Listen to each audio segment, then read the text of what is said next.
एक बार की बात है, एक शहर में एक परिवार रहता था जिसमें एक लड़का और उसके माँ बाप थे।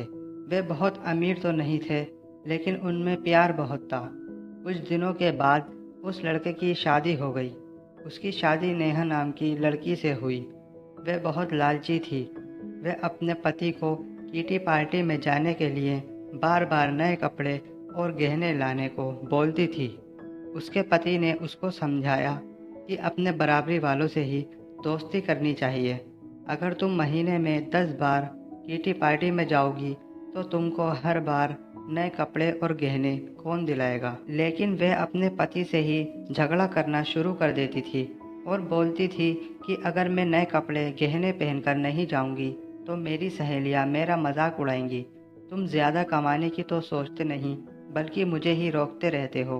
इसके बाद वह अपनी सास के पास गई और बोली, माँ जी, आप मुझे अपने गहने दे दीजिए, मुझे किटी पार्टी में पहनकर जाना है। उसकी सास हैरान होकर बोली, हमारे समय में बहू अपनी सास को गहने रखने के लिए देती थी, लेकिन तुम मुझसे ही गहने मांग रही हो। उसकी इन हरकतों से सारा परिवार दुखी था।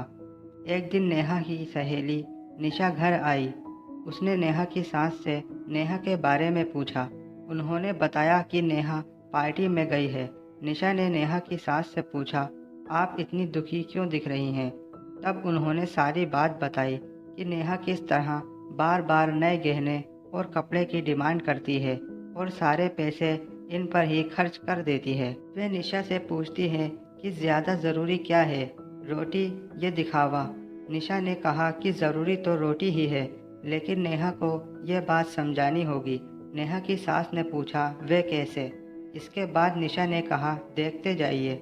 निशा ने अपने जितने भी गहने और नए कपड़े थे सब लाकर नेहा के घर रख दिए और उनका सारा राशन और फर्नीचर लेकर अपने घर चली गई। जब नेहा घर आई तो अपनी अलमारी में नए गहने और कपड़े देखकर बहुत खुश हुई। इसके बाद वे अपनी सास से बोली, ये किसके हैं? तो उसकी सास बोली, ये सब तेरे हैं, तुझको अब जितना बदल कर पहनना है पहन ले। नेहा उनमें से नए कपड़े और गहने पहनकर घर में घूमने लगी।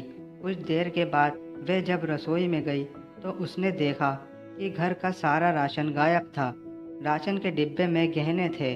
वे अपनी सास से बोली, ये क्या है?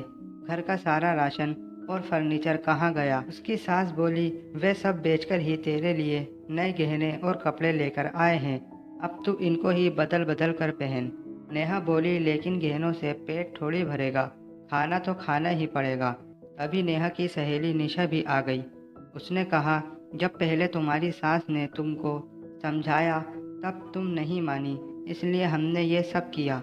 अगर तुमको लगता है कि तुम्हारा पति ज़्यादा नहीं कमाता तो तुम खुद नौकरी क्यों नहीं करती? तुमको इन फालतू के दिखावे से बचकर अपने घर पर ध्यान देना चाहिए। अब नेहा को अपनी गलती का एहसास हो चुका था। दोस्तों, ये कहानी आपको कैसी लगी हमें कमेंट कर कर ज़रूर बताना, और हमारी वीडियो अच्छी लगी हो तो वीडियो को एक लाइक ज़रूर से करना, और हमारे चैनल पर नए हो तो चैनल को सब्सक्राइब ज़रूर करना। कहानी सुनने के लिए धन्यवाद दोस्तों।